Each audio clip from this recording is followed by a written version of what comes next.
Welcome my dear students. আজকের ভিডিওতে আমরা ক্লাস 11-এর ভারতবর্ষের সংবিধানের প্রস্তাবনায় উল্লেখিত সার্বভৌমিকতা শব্দটির অর্থ এবং সার্বভৌমিকতার ব্যাখ্যা উল্লেখ করব। আমরা ক্লাস 11-এর আমরা শর্ট কোয়েশ্চেন, এমসিকিউ, এসএকিউ পড়া যাবে এমন করে আমি আগের দুটো ভিডিওতে আলোচনা করেছি। আজকের ভিডিওতে আমি ভারতবর্ষের সংবিধানের প্রস্তাবনা বা প্রিয়াম্বুল, যে প্রিয়াম্বুলকে মার্কিন যুক্তরাষ্ট্রের সংবিধানের অনুকরণে ভারতবর্ষের লিখিত সংবিধানের প্রথমেই প্রস্তাবনাকে উল্লেখ করা হয়েছে। আমরা জানি 1949 সালে 26শে নভেম্বর গণপরিষদের বৈঠকে ভারতের সংবিধানের প্রস্তাবনাকে, ভারতবর্ষের সংবিধানকে গ্রহণ করা হয়েছে। প্রস্তাবনায় উল্লেখিত প্রথম যে বিষয়টি উই আর দ্য পিপুল সম্পর্কে আমরা আলাদা ভিডিও তৈরি করেছি। আজকের ভিডিওতে উই আর দি পিপুলের পরেই উল্লেখ আছে সার্বভৌমিকতা সম্পর্কে। 1976 সালে 42তম সংবিধান সংশোধনের মাধ্যমে সমকালীন প্রধানমন্ত্রী প্রয়াত ইন্দিরা গান্ধী ভারতবর্ষের প্রস্তাবনাকে সংশোধন করে 3টি শব্দ যুক্ত করেন। 3টি শব্দ হলো ধর্মনিরপেক্ষতা, secularism, number 2 socialism, number 3 integrity. তাই প্রস্তাবনায় উল্লেখিত সার্বভৌমিকতা, সমাজতান্ত্রিক, ধর্মনিরপেক্ষতা, গণতান্ত্রিক, প্রজাতান্ত্রিক, এই যে শব্দগুলো খুবই তাৎপর্যপূর্ণ। আজকে আমরা সার্বভৌমিকতা সম্পর্কে আলোচনা করব। আমরা জানি রাষ্ট্রের সবথেকে গুরুত্বপূর্ণ বৈশিষ্ট্য সার্বভৌম ক্ষমতা। সার্বভৌম ক্ষমতা, সভরেন্টি, হলো রাষ্ট্রের চূড়ান্ত ক্ষমতা, অপ্রতিহত ক্ষমতা, নিরঙ্কুশ ক্ষমতা। এই ক্ষমতা রাষ্ট্রের মৌলিক ক্ষমতা। একমাত্র রাষ্ট্রেরই সার্বভৌম ক্ষমতা থাকে। রাষ্ট্রের অভ্যন্তরে কোনো ব্যক্তি, কোনো গোষ্ঠীর, কোনো সংঘের, কোনো সমিতির সার্বভৌম ক্ষমতা থাকে না। কোনো আন্তর্জাতিক সংগঠনের, কোনো আঞ্চলিক সংগঠনের সার্বভৌম ক্ষমতা থাকে না। আমরা দেখতে পাচ্ছি ভারতবর্ষ সংবিধানকে, স্বাধীন ভারতের সংবিধানকে গণপরিষদের সদস্যরা 1949 সালে 26শে নভেম্বর গ্রহণ করেছে এবং তার ঠিক 2 মাস পরে 26শে জানুয়ারি এই সংবিধানকে 1950 সালের 26শে জানুয়ারি এই সংবিধানকে চালু করেছেন। ভারতবর্ষ একটা স্বাধীন রাষ্ট্র।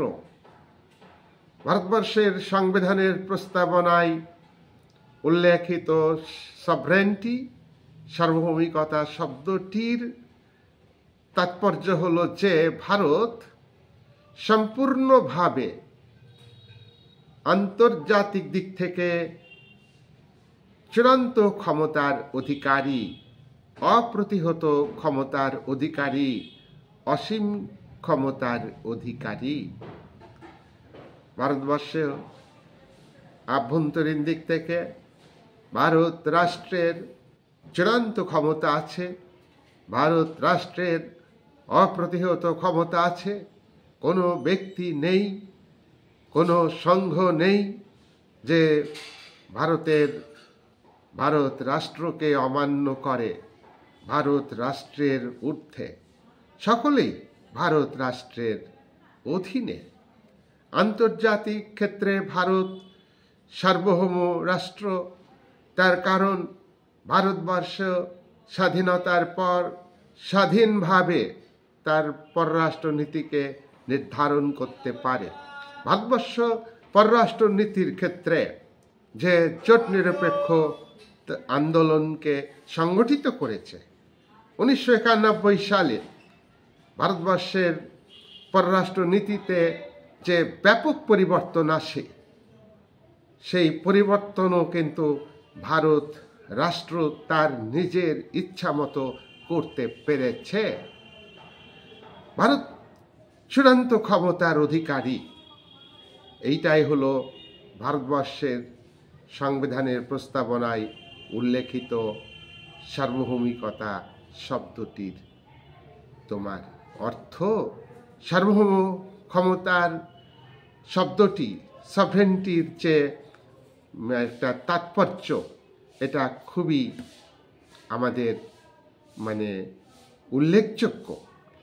ভারত আভ্যন্তরীণ ক্ষেত্রে ভারতবর্ষের আইন, ভারতবর্ষের সংবিধান প্রত্যেকটি নাগরিক মেনে চলতে বাধ্য।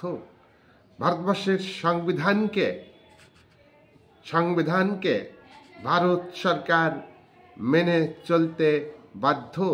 সংবিধান বিরোধী কোনো কাজ করলে ভারতের সর্বোচ্চ আদালত সুপ্রিম কোর্ট তাকে অবৈধ বলে ঘোষণা করতে পারে, সেই আইনকে, সংবিধান বিরোধী আইনকে।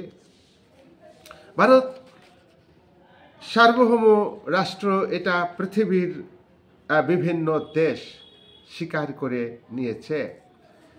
অনেকে মনে করেন যে ভারতের সার্বভৌম ক্ষমতা যথাযথ নয়, ভারতের সার্বভৌম ক্ষমতা সীমিত। কারণ ভারতবর্ষের সংবিধান রচয়িতা সংস্থা গণপরিষদের আইনগত ভিত্তি হল ব্রিটিশ পার্লামেন্টের তৈরি ইন্ডিয়ান ইন্ডিপেন্ডেন্স অ্যাক্ট 1947। এই বক্তব্যের মধ্য দিয়ে অনেকে বোঝাতে চান যে ভারতবর্ষের সংবিধান সার্বভৌম যে ক্ষমতার কথা বলা হয়েছে, সেক্ষেত্রে সংবিধান তৈরি করার জন্যে ব্রিটিশ পার্লামেন্ট আইন তৈরি করেছে, ভারতবর্ষকে স্বাধীনতা দিয়েছে ব্রিটিশ পার্লামেন্ট তৈরি আইনের মাধ্যমে। কিন্তু এই বক্তব্যের প্রতিবাদ হিসাবে আমরা বলতে পারি যে ভারতবর্ষের সংবিধানের প্রস্তাবনাতেই শুরুতে উল্লেখ করা হয়েছে, আমরা ভারতবর্ষের জনগণ, we the people of India. ভারতবর্ষের সংবিধানের ভিত্তি হলো জনগণ, ভারতবর্ষের সংবিধানের ক্ষমতার উৎস হলো জনগণ। জনগণই হলো চূড়ান্ত ক্ষমতার অধিকারী, অপ্রতিহত নিরঙ্কুশ ক্ষমতার অধিকারী। তাই ব্রিটিশ পার্লামেন্ট যে আইন তৈরি করেছে, সেই আইনের মাধ্যমে ভারত স্বাধীনতার পর ভারতবর্ষের রাষ্ট্র ক্ষমতার ক্ষেত্রে কোনো নিয়ন্ত্রণ জারি করতে পারে না। ভারতবর্ষের সংবিধান রচনা করেছে ভারতবর্ষের জনপ্রতিনিধিরা। ভারতবর্ষের গণপরিষদ প্রাদেশিক নির্বাচনের ভিত্তিতে, আইনসভার নির্বাচনের ভিত্তিতে, প্রাদেশিক আইনসভার নির্বাচিত প্রতিনিধিরা জনগণের ভোটে নির্বাচিত, তারাই গণপরিষদের সদস্যদের নির্বাচিত করেছে এবং এই গণপরিষদই ভারতবর্ষের সংবিধান তৈরি করেছে। তাই ভারতবর্ষের সংবিধানের প্রস্তাবনায় উল্লেখিত যে সার্বভৌম ক্ষমতা, এই ক্ষমতার উপর ব্রিটিশ পার্লামেন্টের তৈরি ইন্ডিয়ান ইন্ডিপেন্ডেন্স অ্যাক্টের কোনো প্রভাব কাজ করে না, কোনো নিয়ন্ত্রণ কাজ করে না। ভারত সম্পূর্ণভাবে আভ্যন্তরীণ ক্ষেত্রে আইন শৃঙ্খলা রক্ষা করা এবং সারা ভারতবর্ষের আভ্যন্তরীণ ক্ষেত্রে শান্তি শৃঙ্খলা বজায় রাখার ক্ষেত্রে ভারত রাষ্ট্রই চূড়ান্ত ক্ষমতা ভোগ করে। এখানে ব্রিটিশ পার্লামেন্ট কোনো নাক গলাতে পারে না। বিশ্বের কোনো রাষ্ট্রই ভারতবর্ষের আভ্যন্তরীণ ক্ষেত্রে নাক গলাতে পারে না। ভারত সম্পূর্ণভাবে সেলফ ডিপেন্ডেন্ট হয়ে ভারতবর্ষের আভ্যন্তরীণ ক্ষেত্রে সংবিধান রচনা করে, সংবিধান সংশোধন করেছে। এই তো ভারতবর্ষের সংবিধানের 368 ধারা অনুযায়ী ভারতবর্ষের পার্লামেন্ট সংবিধান সংশোধনের মধ্য দিয়ে এই ধারাটাকে অবলুপ্ত করে ভারতবর্ষের অঙ্গরাজ্য কাশ্মীরকে কেন্দ্রশাসিত অঞ্চলে রূপান্তরিত করেছে। এক্ষেত্রে পাকিস্তান প্রতিবাদ করেছিল, পাকিস্তান বিশ্ব জনমত গঠনের চেষ্টা করেছে, কিন্তু ভারত রাষ্ট্র তার যোগ্য জবাব দিয়েছে। তার কারণ কাশ্মীর হলো ভারতবর্ষের অবিচ্ছেদ্য অংশ, কাশ্মীর ভারতবর্ষের একটা অঙ্গরাজ্য। তাই কাশ্মীরের ক্ষেত্রে ভারতবর্ষের যে সংবিধান 370 ধারা সৃষ্টি করা হয়েছিল, বাড়তি সুযোগ সুবিধা দেওয়া হয়েছিল, এই ধারা বিলুপ্ত করার ক্ষেত্রে ভারতবর্ষের পার্লামেন্টই চূড়ান্ত ক্ষমতা ভোগ করে এবং পার্লামেন্ট সেটা প্রমাণ করে দিয়েছে। ভারত এক্ষেত্রে সার্বভৌম ক্ষমতার অধিকারী, চূড়ান্ত ক্ষমতার অধিকারী পাকিস্তান নয়। ভারত যে সার্বভৌম ক্ষমতার অধিকারী তার আরো বড় প্রমাণ হলো যে ভারতবর্ষ জনগণই হলো সংবিধানের ভিত্তি। ভারতবর্ষ যে ব্রিটিশ কমনওয়েলথের সদস্য পদ গ্রহণ করেছে, তাতেও অনেকে অভিযোগ করেছেন যে ভারতের সার্বভৌম ক্ষমতাকে আঘাত করেছে এই ভারতবর্ষ ব্রিটিশ কমনওয়েলথের সদস্য পদ গ্রহণ করাতে। ব্রিটিশ কমনওয়েলথের ব্রিটিশ কথাটা পরে বাদ দেওয়া হয়েছে, পরে কমনওয়েলথ গঠনের কথা বলা হয়েছে। কমনওয়েলথ কি? ব্রিটিশ সাম্রাজ্যবাদী উপনিবেশিক শক্তি যেসব ভূখণ্ডকে দ্বিতীয় মহাযুদ্ধের পরবর্তীকালে স্বাধীনতা প্রদান করেছে, যেমন ভারতবর্ষকে 1947 সালে 15ই আগস্ট প্রদান করেছে স্বাধীনতা, পাকিস্তানকে স্বাধীনতা প্রদান করেছে। তো ভারত স্বাধীন হয়েছে। ভারতবর্ষের উপনিবেশিক শক্তির সঙ্গে উপনিবেশিক শক্তি সদ্য স্বাধীনতা উপনিবেশগুলো পেয়েছে, সদ্য রাষ্ট্র হয়েছে, তাদের সঙ্গে সুসম্পর্ক বজায় রাখার জন্যে একটা সংস্থা তৈরি করেছে।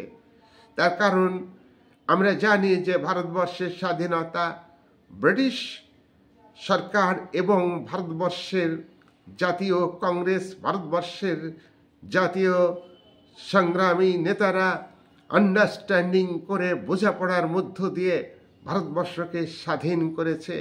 আন্তর্জাতিক পরিস্থিতি বাধ্য করেছে ব্রিটিশ সাম্রাজ্যবাদী শক্তিকে ভারতবর্ষের উপনিবেশ ছেড়ে দিতে। সেই মোতাবেক ভারত স্বাধীন হয়েছে। তো ভারতের সঙ্গে, ভারতবর্ষের মানুষের নেতাদের সঙ্গে ব্রিটিশ সাম্রাজ্যবাদী শক্তির খুব একটা খারাপ সম্পর্ক ছিল না।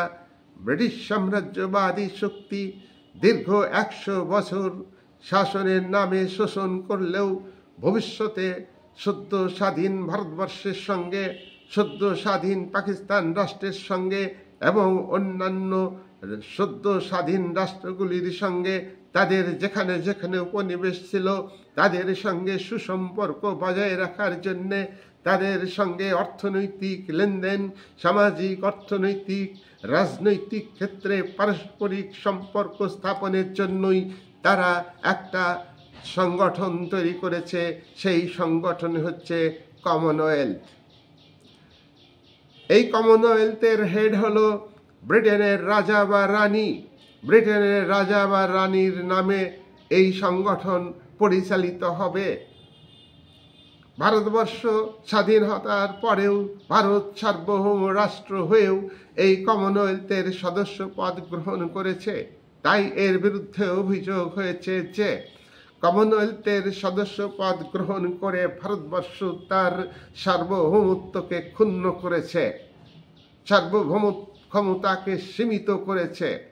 কিন্তু এই প্রশ্নের উত্তরে আমরা এই কথাই বলবো যে কমনওয়েলথের সদস্য পদ গ্রহণ করা বা না করা এটা ভারত রাষ্ট্রের ইচ্ছার উপরে নির্ভর করে। যে কোনো সময়, যে কোনো মুহূর্তে ভারত রাষ্ট্র কমনওয়েলথের সদস্য পদ ত্যাগ করতে পারে। আমরা লক্ষ্য করেছি পাকিস্তান রাষ্ট্র কমনওয়েলথের সদস্য ছিল। পাকিস্তান রাষ্ট্র তোমার সদস্য পদ গ্রহণ করে আবার সদস্য পদ ছেড়েও দিয়েছিল, আবার সদস্য পদ গ্রহণ করেছে। 1999 সালে সামরিক নেতা মুশারফ গণতান্ত্রিক সরকারকে শক্তি প্রয়োগ করে সামরিক নেতা গণতান্ত্রিক নির্বাচিত সরকারকে উচ্ছেদ করে সরকার গঠন করলে কমনওয়েলথ পাকিস্তানকে বহিষ্কার করে কমনওয়েলথের সদস্য পদ থেকে। তাহলে দেখা যাচ্ছে যে কমনওয়েলথের সদস্য পদ থেকে বহিষ্কার করার বিষয়টাও আছে, কমনওয়েলথের ইচ্ছার উপর নির্ভর করছে। এবং পাশাপাশি কোনো রাষ্ট্র যদি মনে করে যে কমনওয়েলথের সদস্য পদ আমি থাকবো না, পদে থাকবো না, পদ ছেড়ে দেব, পরিত্যাগ করব, তাহলেও সেই রাষ্ট্র কমনওয়েলথের সদস্য পদ ছেড়ে দিতে পারবে। তাহলে আমরা দেখছি যে ভারতবর্ষ কমনওয়েলথের সদস্য হলেও যে কোনো মুহূর্তে এই কমনওয়েলথের সদস্য পদ ছেড়ে দিতে পারে। ভারতবর্ষ তার সার্বভৌম ক্ষমতাকে বজায় রেখে কমনওয়েলথের সদস্য পদ গ্রহণ করেছে। তার কারণ ভারতবর্ষ অর্থনৈতিক দিক থেকে খুবই দুর্বল ছিল। সাম্রাজ্যবাদী উপনিবেশিক শক্তি ব্রিটিশ শক্তি তার সঙ্গে সদ্ভাব রেখে যতটা অর্থনৈতিক ক্ষেত্রে স্বাভাবিক সম্পর্ক রাখা যায়, সামাজিক ক্ষেত্রে সম্পর্ক রাখা যায়, সেই চেষ্টাই কিন্তু ভারত সরকার করেছে। তাই কমনওয়েলথের সদস্য পদ গ্রহণ করেছে। তার মানে এই নয় যে ভারতবর্ষের সার্বভৌমত্ব ক্ষুণ্ণ হয়েছে, ভারতবর্ষের অপ্রতিহত ক্ষমতা, ভারত রাষ্ট্রের অপ্রতিরোধ যে ক্ষমতা, অসীম ক্ষমতা, তা সীমিত হয়েছে। আমরা এই কথা যদি ভাবি যে ভারতবর্ষের তোমার কোনো ভূখণ্ড অন্য রাষ্ট্রকে, ভূখণ্ডের কোনো অংশ, ভারতবর্ষের ভূখণ্ডের কোনো অংশ অন্য রাষ্ট্রেরকে প্রদান করা হলে কি সার্বভৌমত্ব ক্ষুণ্ণ হবে? না, অন্য রাষ্ট্রের ভূখণ্ডকে প্রয়োজনে অন্য রাষ্ট্রের ভূখণ্ডকে প্রয়োজনে দখল করা যাবে, আবার প্রয়োজনে নিজ রাষ্ট্রের ভূখণ্ডকে প্রদান করা যাবে। এখানে সীমানা বিরোধ আছে, ছিটমহলের সমস্যা আছে। সেক্ষেত্রে উভয় দেশ আলোচনার মধ্য দিয়ে এক দেশ ভূখণ্ডের একটু অংশ ছেড়ে দিতে পারে, অন্য দেশ তাতে লাভবান হবে, আবার সেই দেশ আবার অন্য জায়গায় কোনো ভূখণ্ডকে ছেড়ে দিতে পারে। সেটা ভারতবর্ষের জাতীয় স্বার্থে এবং প্রতিবেশী রাষ্ট্রের জাতীয় স্বার্থে হতে পারে। তাতে ভারতবর্ষের তোমার সার্বভৌমত্ব ক্ষুণ্ণ হবে না। কাশ্যপ বলেছেন যে, সংবিধান বিশারদ কাশ্যপ বলেছেন যে আজকে পৃথিবীর কোনো রাষ্ট্রই সম্পূর্ণভাবে যে সার্বভৌম রাষ্ট্র এ কথা বলা যাবে না। ভৌগোলিক যে সার্বভৌমত্ব, ভূখণ্ড কেন্দ্রিক সার্বভৌমত্ব, অর্থাৎ একটা রাষ্ট্রের ভৌগোলিক সীমানার মধ্যে সেই রাষ্ট্রই চূড়ান্ত ক্ষমতা ভোগ করবে এবং তার বিদেশ নীতি স্বাধীনভাবে গ্রহণ করবে, পররাষ্ট্র নীতি স্বাধীনভাবে গ্রহণ করে বিভিন্ন রাষ্ট্রের সঙ্গে সম্পর্ক তৈরি করবে। তাই আন্তর্জাতিক সম্পর্কের ক্ষেত্রে এবং আন্তর্জাতিক রাজনীতির ক্ষেত্রে যত বড়ই রাষ্ট্র হোক না কেন, যত শক্তিশালী রাষ্ট্র হোক না কেন, অন্য রাষ্ট্রের দ্বারা কিছুটা হলেও প্রভাবিত হয়। তাই আজকের ভারত রাষ্ট্রের যে সার্বভৌম ক্ষমতা, যেটা আমরা বলছি আনলিমিটেড পাওয়ার, এটা ফান্ডামেন্টাল পাওয়ার, এটা পার্মানেন্ট পাওয়ার, এই কথা যেমন ঠিক তেমনি ভারতবর্ষের সার্বভৌম ক্ষমতা আভ্যন্তরীণ দিক থেকে নিয়ন্ত্রিত হয়। আভ্যন্তরীণ দিক থেকে কিভাবে নিয়ন্ত্রিত হয়? ভারত রাষ্ট্রের চূড়ান্ত ক্ষমতা ভারত সরকার প্রয়োগ করে, ভারতবর্ষের মানবীয় অথরিটি গভর্নমেন্ট প্রয়োগ করে। এই প্রয়োগের ক্ষেত্রে ভারত সরকারকে ভারতীয় জনমত লক্ষ্য রাখতে হয়, জনমতের প্রভাবকে, পাবলিক ওপিনিয়ন, পাবলিক চয়েসকে গুরুত্ব দিয়েই তাকে আভ্যন্তরীণ নীতি নির্ধারণ করতে হয়। ভারতবর্ষের যে প্রথা কাস্টমস রয়েছে, সোশ্যাল কাস্টমস, সেই প্রথাগুলিকে গুরুত্ব দিয়ে ভারত রাষ্ট্র এবং তার সরকার ভারত রাষ্ট্রের নামে আইন তৈরি করে। ভারতবর্ষে যে ধর্মীয় প্রভাব, সেই ধর্মীয় প্রভাবকে অস্বীকার করতে পারে না। ধর্মীয় প্রভাব, ধর্মীয় ক্ষমতার দ্বারা ভারতবর্ষের মানবীয় কর্তৃপক্ষ গভর্নমেন্ট প্রভাবিত হয়, সংবিধান সংশোধন করে। তাহলে এদিক থেকেও ভারতের চূড়ান্ত ক্ষমতা, মৌলিক ক্ষমতা নিয়ন্ত্রিত। আর ভারতবর্ষের যে সংবিধান বই, সেই সংবিধান বইকে মেনে চলে ভারত সরকারকে তার ভারত রাষ্ট্রের চূড়ান্ত ক্ষমতা ব্যবহার করতে হয়। কনভেনশনস রয়েছে, শাসনতান্ত্রিক রীতিনীতি, যেটা পৃথিবীতে ব্রিটেনে সব থেকে বেশি সরকার কনভেনশনসকে গুরুত্ব দেয়। আইভার জেনিংস বলেছেন যে ব্রিটেনে পৃথিবীর মধ্যে সব থেকে কনভেনশনস গুরুত্বপূর্ণ ভূমিকা পালন করে, যেগুলি আদালতে বলবৎযোগ্য নয়। ভারতবর্ষের সংবিধানে উল্লেখিত যে বিষয়, সেই বিষয়গুলোকে যেমন গুরুত্ব দেওয়া হয়, ভারতবর্ষের শাসক শ্রেণী সাংবিধানিক রীতিনীতি যেগুলো সংবিধানে উল্লেখ নেই, আদালতে বলবৎযোগ্য নয়, সেগুলোকেও গুরুত্ব দেয়। সুতরাং সাংবিধানিক রীতিনীতির দ্বারাও ভারতবর্ষের, ভারত রাষ্ট্রের সরকার কিন্তু নিয়ন্ত্রিত এবং প্রভাবিত। এইগুলো হচ্ছে আভ্যন্তরীণ দিক থেকে ভারত রাষ্ট্রের ক্ষমতা, চূড়ান্ত ক্ষমতা নিয়ন্ত্রিত। এছাড়া আমরা বলতে পারি গণমাধ্যম, গণমাধ্যমের দ্বারা ভারতবর্ষের যে চূড়ান্ত ক্ষমতা, অপ্রতিহত ক্ষমতা। আমরা আগে জানি যে রাষ্ট্র একটা বিমূর্ত প্রতিষ্ঠান, বিমূর্ত, চোখে দেখা যায় না, একটা কনসেপশন। এটাকে কার্যকরী করে ভারত সরকার। এই ভারত সরকার কিন্তু মূর্ত, পরিবর্তনশীল। এই পরিবর্তনশীল, এই মূর্ত, এই গভর্নমেন্ট চূড়ান্ত ক্ষমতা প্রয়োগ করার অধিকারী।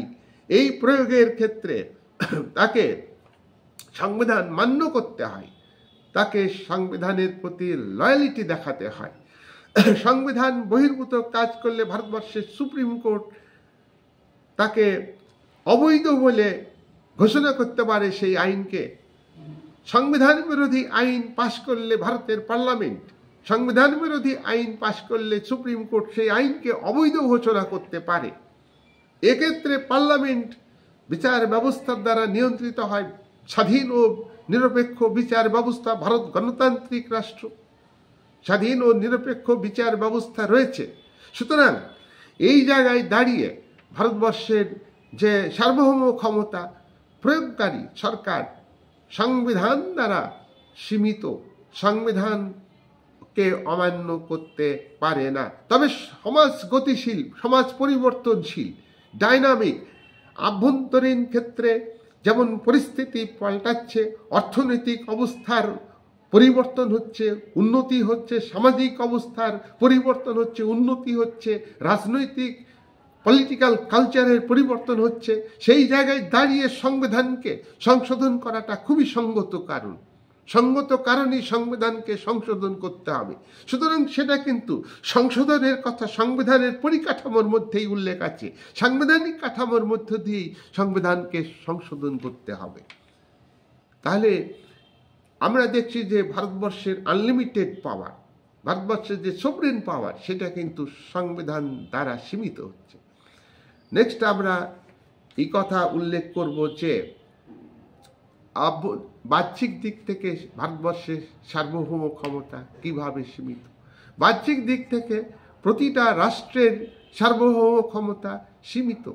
আজকে 90 দশকের শুরু থেকে যে গ্লোবালাইজেশন শুরু হয়েছে, এলপিজি, লিবারালাইজেশন, উদারীকরণ, নয়া উদারীকরণ, প্রাইভেটাইজেশন, এলপিজি, পি হচ্ছে প্রাইভেটাইজেশন, বেসরকারীকরণ, এবং জি হচ্ছে গ্লোবালাইজেশন। এলপিজিকে ভারত সরকার 1991 সাল থেকে গ্রহণ করেছে এবং দ্বিতীয় মহাযুদ্ধের পরে যেসব দেশ স্বাধীনতা পেয়েছে এবং দ্বিতীয় মহাযুদ্ধের পর আন্তর্জাতিক যে সম্পর্ক, ইন্টারন্যাশনাল রিলেশনস, ইন্টারন্যাশনাল পলিটিক্স, এটা অত্যন্ত চেঞ্জেবল, খুবই চেঞ্জেবল, পরিবর্তনশীল। এই পরিবর্তনশীলতার সঙ্গে প্রত্যেকটা রাষ্ট্রকে সঙ্গতি রেখে তার বিদেশ নীতি নির্ধারণ করতে হচ্ছে। একটা রাষ্ট্র কিন্তু চূড়ান্ত ক্ষমতার অধিকারী, এই কথা ঠিকই। তার পাশাপাশি কিন্তু সেই রাষ্ট্র কিন্তু সম্পূর্ণভাবে নিজের ইচ্ছা মতো, খেয়াল খুশি মতো সিদ্ধান্ত নিতে পারবে না। আমরা লক্ষ্য করেছি সুপার পাওয়ার স্টেট আমেরিকা যুক্তরাষ্ট্র এবং অন্যদিকে সোভিয়েত রাশিয়া, তারা নিজ ইচ্ছা মতো, খেয়াল খুশি মতো তারা সিদ্ধান্ত নিতে পারেনি। তারা কিন্তু ইউএনওর যে নীতি, ইউএনওর যে সনদ, সেখানে যে বিষয় উল্লেখ আছে তার দ্বারা প্রভাবিত হয়েছে। আজকে উন্নত রাষ্ট্রগুলি নির্ভরশীল তোমার উন্নয়নশীল রাষ্ট্রগুলির উপর। আজকে কোর স্টেটগুলো, উন্নত স্টেটগুলো তোমার সেমি পেরিফেরি এবং পেরিফেরি স্টেটের উপর নির্ভরশীল। সেমি পেরিফেরি স্টেটগুলো, উন্নয়নশীল দেশগুলো, অর্থ উন্নত দেশগুলো, তারাও কিন্তু পেরিফেরি অর্থাৎ প্রান্তিক দেশগুলোর উপরে নির্ভর করছে। আজকে ডিপেন্ডেন্সি চলছে। আজকে ইন্টারন্যাশনাল ক্ষেত্রে ডিপেন্ডেন্সি থিওরি কাজ করছে। পরনির্ভরশীলতা, পারস্পরিক নির্ভরশীলতা। কোনো রাষ্ট্রই তার নিজের খেয়াল খুশির মতো তার চূড়ান্ত ক্ষমতা, সভরেন পাওয়ারকে ব্যবহার করতে পারে না। এই দিক থেকে আন্তর্জাতিক পরিস্থিতি, আন্তর্জাতিক পলিটিক্স, আন্তর্জাতিক রাজনীতি, আন্তর্জাতিক সংগঠন, আন্তর্জাতিক আইন, ইভেন বিশ্ব আজকে বিভিন্ন আঞ্চলিক নন স্টেট অ্যাক্টরসে বিভক্ত। ইউরোপিয়ান ইউনিয়ন রয়েছে, তোমার অর্থনৈতিক সংগঠন, আঞ্চলিক সংগঠন, আসিয়ান রয়েছে আঞ্চলিক সংগঠন, অর্থনৈতিক সামাজিক ক্ষেত্রে সহযোগিতামূলক বিভিন্ন দেশের মধ্যে পারস্পরিক, কয়েকটা দেশের মধ্যে পারস্পরিক সহযোগিতার ভিত্তিতে এই সংগঠন সহযোগিতা করবে, প্রত্যেক রাষ্ট্র উন্নত করবে। সার্ক গঠিত হয়েছে দক্ষিণ এশিয়াতে, 8টা দেশ মিলে আঞ্চলিক সংগঠন গড়ে উঠেছে। এই দেশগুলোর মধ্যে, সার্কের দেশগুলোর মধ্যে ভারত, নেপাল, ভুটান, আফগানিস্তান, পাকিস্তান, বাংলাদেশ, মায়ানমার, শ্রীলঙ্কা, এই দেশগুলোর মধ্যে পারস্পরিক অর্থনৈতিক বিনিময়, সামাজিক বিনিময়, পরিবহন ব্যবস্থার উন্নতি, বিজ্ঞান টেকনোলজির যে পারস্পরিক সহযোগিতার ভিত্তিতে অর্থনীতিকে উন্নত করবে, এই সমস্ত আঞ্চলিক সংগঠন সেগুলোকেও কিন্তু প্রত্যেকটা চূড়ান্ত ক্ষমতার অধিকারী রাষ্ট্রকে গুরুত্ব দিতে হচ্ছে। আজকে কিন্তু কোনো রাষ্ট্রই কিন্তু একলা চলো নীতি গ্রহণ করতে পারবে না। চীনের যে গুয়াত্তিমি দেখা দিয়েছে, তার অর্থনীতি ফল করছে। তার কারণ অ্যাগ্রেসিভ নীতি এইটা চিরস্থায়ী নয়, এটা একটা সাময়িক, তার আন্তর্জাতিক ক্ষেত্রে প্রভাব পড়বে। সুদূর প্রসারীভাবে ভাবলে বিভিন্ন রাষ্ট্র তার বিপক্ষে হয়ে যাবে।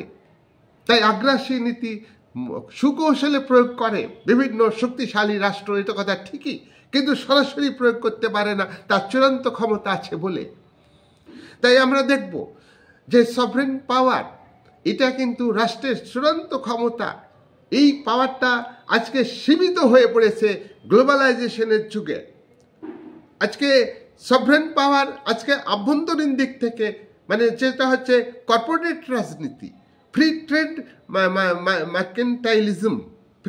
মার্কেন্টাইলিজম, আজকে আজকে কি বলবো, গ্লোবাল মার্কেটের যুগ, খোলা বাজার অর্থনীতির যুগ, ওপেন মার্কেটের যুগ, ওপেন মার্কেট ইকোনমি। এর দ্বারা আভ্যন্তরীণ দিক থেকে রাষ্ট্রের চূড়ান্ত ক্ষমতা সীমিত হচ্ছে, আন্তর্জাতিক সংগঠনের দিক থেকে রাষ্ট্রের চূড়ান্ত ক্ষমতা সীমিত হচ্ছে। আজকে প্রবলেম সৃষ্টি করছে সন্ত্রাসবাদ। সেই সন্ত্রাসবাদের এগেনস্টে অনেক সার্বভৌম রাষ্ট্র তার ক্ষমতাকে সীমিত রেখে অনেক রাষ্ট্রের সঙ্গে সুসম্পর্ক স্থাপন করতে হচ্ছে, করে তোমার সন্ত্রাসবাদের বিরুদ্ধে রুখে দাঁড়াতে হচ্ছে। সন্ত্রাসবাদ আজকে কোনো একটা দেশের সমস্যা নয়, কোনো একটা দেশের আভ্যন্তরীণ সমস্যা নয়, এটা ইন্টারন্যাশনাল প্রবলেম। এই প্রবলেমকে একটা রাষ্ট্র যদি মোকাবিলা করতে যায় কখনই সম্ভব নয়। তাহলে বিভিন্ন সার্বভৌম ক্ষমতাকে, তাদের ক্ষমতাকে সীমিত রেখে শক্তি প্রয়োগ করতে হবে সেই সন্ত্রাসবাদের বিরুদ্ধে, টেরোরিজমের বিরুদ্ধে।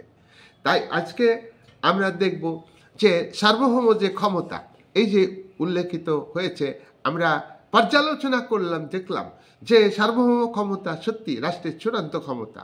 তবে একটা কথা শেষমেশ আমরা বলবো, সার্বভৌম ক্ষমতা আভ্যন্তরীণ দিক থেকে সীমাবদ্ধ, এইগুলো আমরা আলোচনা করেছি। আন্তর্জাতিক ক্ষেত্রে কোন কোন বিষয়ে আজকে চূড়ান্ত ক্ষমতার অধিকারী, সেটা কিন্তু ভারত মাথায় রাখে। একটা কথা যে আন্তর্জাতিক ক্ষেত্রে তার ভারতবর্ষের যে সার্বভৌম ক্ষমতা, সেটা কিন্তু হিসাব করে ব্যবহার করে। প্রতিবেশী রাষ্ট্রগুলির সঙ্গে সদ্ভাব রেখে, প্রতিবেশী রাষ্ট্রগুলির সাপোর্ট দরকার। আমাদের প্রতিবেশী রাষ্ট্র চীন, আমাদের ঘনিষ্ঠ প্রতিবেশী রাষ্ট্রগুলোকে নিজের কাছে টানতে চাই। আমাদের শত্রু পাকিস্তান রাষ্ট্রকে সবসময় ব্যবহার করবার চেষ্টা করে, বাংলাদেশকে নিজের নিয়ন্ত্রণে এনে ভারত বিরোধী কাজে লিপ্ত করবার চেষ্টা করে, শ্রীলঙ্কাকে চেষ্টা করেছে, মায়ানমারকে চেষ্টা করেছে। তাহলে এক্ষেত্রে সার্বভৌম ক্ষমতা একটু সীমিত করে কোনো বৃহৎ শক্তির সঙ্গে বন্ধুত্ব রাখতে হতে পারে। আজকে যে রাশিয়ার সঙ্গে যে বন্ধুত্ব, অনেক সময় ভারত রাষ্ট্র তার যে ক্ষমতা অনেক সময় প্রয়োগ করে না, বা সত্যি কথা বলতে পারে না, নিরপেক্ষ দৃষ্টিভঙ্গি থাকতে হয়। তার চূড়ান্ত ক্ষমতা ব্যবহার করতে গেলে অসুবিধা আছে। ইউক্রেন রাশিয়ার যুদ্ধে নিরপেক্ষ থাকলেও পরোক্ষভাবে রাশিয়াকে বন্ধু হিসাবে রাখতে চাই ভারত। পাশাপাশি রাশিয়ার শত্রু মার্কিন যুক্তরাষ্ট্র, পরোক্ষ ইউক্রেন যুদ্ধে মার্কিন যুক্তরাষ্ট্র নেতৃত্ব দিচ্ছে। মার্কিন যুক্তরাষ্ট্রের সঙ্গেও ভারতবর্ষ তার চূড়ান্ত ক্ষমতা ব্যবহার করে মার্কিনের বিরুদ্ধে চায়না সোভিয়েতের সাপোর্টের জন্য আবার মার্কিন যুক্তরাষ্ট্রের সঙ্গেও শত্রুতা করে না, মার্কিন যুক্তরাষ্ট্রের সঙ্গেও তোমার বন্ধুত্ব রাখবার চেষ্টা করছে। তাহলে ভারতবর্ষের চূড়ান্ত যে ক্ষমতা ব্যবহার করবে, তা ক্ষমতা আছে বলেই যে অযথা ব্যবহার করবে, এটা কিন্তু নয়। তাহলে দেশের মধ্যে আভ্যন্তরীণ ক্ষেত্রে ভারত রাষ্ট্রের যে সরকার, চূড়ান্ত ক্ষমতা প্রয়োগকারী যে সরকার, তাকে চূড়ান্ত ক্ষমতা ব্যবহার করতে হবে যথাযথভাবে ব্যবহার করতে হবে দেশের অর্থনৈতিক বিকাশ, দেশের সার্বিক উন্নতি, যাতে ভারতবর্ষের জাতীয় ঐক্য সংহতি বজায় থাকে, ন্যাশনালিজম গ্রো হয়। ন্যাশনালিজম, নেশন বিল্ডিং সব থেকে বেশি গুরুত্বপূর্ণ। একটা দেশের নেশন বিল্ডিং যদি যথাযথভাবে না হয় তার চেষ্টা করতে হবে। তবে সার্বভৌম ক্ষমতা অনেক সময় কি বিচ্ছিন্নতাবাদী শক্তি, তোমার সন্ত্রাসবাদী শক্তিকে দমনের জন্য ব্যবহার করা হয়। ভারতবর্ষ রাষ্ট্রকে এক্ষেত্রে হিসাব করে চলতে হয়। তবে একটা কথা কি, যে বিভিন্ন সন্ত্রাসবাদের মূলে অর্থনৈতিক প্রবলেম থাকে, বিচ্ছিন্নতাবাদের মূল প্রবলেম হচ্ছে অর্থনৈতিক প্রবলেম। সেই অর্থনৈতিক প্রবলেমকে ভারত সরকারকে গুরুত্ব দিতে হবে, অর্থনৈতিক বিকাশ ঘটাতে হবে, সুষম উন্নয়ন ঘটাতে হবে, আঞ্চলিক বৈষম্য দূর করতে হবে। জাতি ধর্মের ভিত্তিতে পলিটিক্সকে ব্যবহার করলে হবে না, সংকীর্ণ হিসাবে চূড়ান্ত ক্ষমতা ব্যবহার করলে হবে না। চূড়ান্ত ক্ষমতার মধ্যে একটা নেশন মানে কি, এখানে কোনো জাতির লোক নয়, এখানে কোনো ধর্মের লোক নয়, এখানে কোনো ভাষাভাষীর লোক নয়, একটা জাতি। সব আগে ভারতবর্ষের একটা জাতি, নেশন, ইন্ডিয়ান। এই যে এই সেন্সকে বজায় রাখার জন্য সার্বভৌম ক্ষমতাকে ব্যবহার করতে হবে। যে কোনো মূল্যে এই ন্যাশনাল বিল্ডিংকে ধরে রাখতে হবে, না হলে ভারতবর্ষের ন্যাশনাল ইন্টিগ্রিটি ক্ষুণ্ণ হবে, ভারতবর্ষের সার্বভৌমত্ব ক্ষুণ্ণ হবে। তবে একটা কথা মনে রাখতে হবে, যে আজকে যে নয়া সাম্রাজ্যবাদ এবং অর্থনৈতিক যে সাম্রাজ্যবাদ চলছে, এবং উন্নত রাষ্ট্রগুলো উন্নয়নশীল ডেভেলপিং রাষ্ট্রের উপর যেভাবে অর্থনৈতিক শোষণ চাপিয়ে দিচ্ছে সুকৌশলে, সেখানে ভারতবর্ষের যে চূড়ান্ত ক্ষমতা সেটা সচেতন রাখতে হবে। বহু রাষ্ট্রের আজকে রাজনৈতিক সার্বভৌম ক্ষমতা আছে, আর অর্থনৈতিক সার্বভৌম ক্ষমতা নেই। অর্থনৈতিক সংকটের কারণে তাদের উপরে আর্থিক দিক দিয়ে এমন বোঝা চাপিয়ে দিচ্ছে, তার ফলে রাজনৈতিক সার্বভৌম ক্ষমতা নিরর্থক, অর্থহীন হয়ে পড়ছে। তাই ভারতবর্ষ এই ব্যাপারে অনেক সচেতন হয়েছে। ভারতবর্ষের অর্থনৈতিক ক্ষেত্রে পরনির্ভরশীলতার জায়গায় আত্মনির্ভরশীলতা বাড়ছে, এবং ভারতবর্ষের যে রাজনৈতিক যে সার্বভৌম ক্ষমতা, যেটা 1947 সালে 15ই আগস্ট আমরা পেয়েছি, এবং 1949 সালে গৃহীত সংবিধানের যে সভরেন্টির যে প্রস্তাবনায় উল্লেখ আছে, সেই সভরেন্টির তাৎপর্য যেন থাকে, সেক্ষেত্রে আমাদের রাজনৈতিক সার্বভৌমিকতা খেয়াল রাখতে হবে। ঠিকই, সব আগে আমাদের সুদূরপ্রসারী অর্থনৈতিক পরিকল্পনা, সুদূরপ্রসারী অর্থনৈতিক ভিত আমাদের মজবুত করতে হবে, যাতে নয়া সাম্রাজ্যবাদী শক্তি যাতে অর্থনৈতিক নয় সাম্রাজ্যবাদ যাতে ভারতবর্ষে প্রবেশ করতে না পারে। কি করে সেটাকে প্রতিরোধ করা যায়, এই পদক্ষেপের ভিত্তিতে, এবং সেই পদক্ষেপকে বাস্তবে রূপায়িত করার মধ্য দিয়ে আমাদের যে সভরেন্টি, সেই সভরেন্টি আরও বেশি তাৎপর্যপূর্ণ হয়ে উঠবে।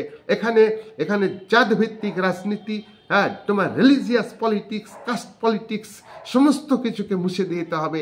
ওয়ান নেশন, ওয়ান স্টেট, এই ভাবনা আমাদের মধ্যে আনতে হবে। ওয়ান নেশন বিল্ডিং সব থেকে বেশি গুরুত্বপূর্ণ। এখানে ভারতবর্ষের প্রয়োজনের সংবিধানকেও চেঞ্জ করতে হবে। ভারতবর্ষের চূড়ান্ত ক্ষমতা এই হচ্ছে নেশনের হাতে। গভর্নমেন্ট অস্থায়ী, আজ আছে কালকে নেই, স্টেট থাকবে চিরস্থায়ী।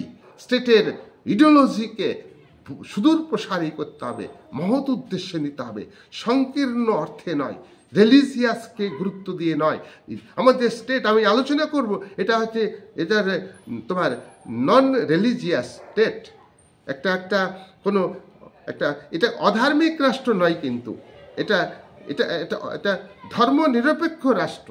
ধর্মনিরপেক্ষ রাষ্ট্র মানে কি অধার্মিক রাষ্ট্র নয়, কোনো রাষ্ট্রে কোনো ধর্মের বিরোধী রাষ্ট্র নয়। এই বলে আমাদের প্রস্তাবনায় উল্লেখিত সভরেন্টির যে তাৎপর্য বিশাল, সে বিষয়ে কোনো সন্দেহ নেই। এই ভিডিও ভালো করে দেখবে, এই বলে আজকের আলোচনা শেষ করলাম।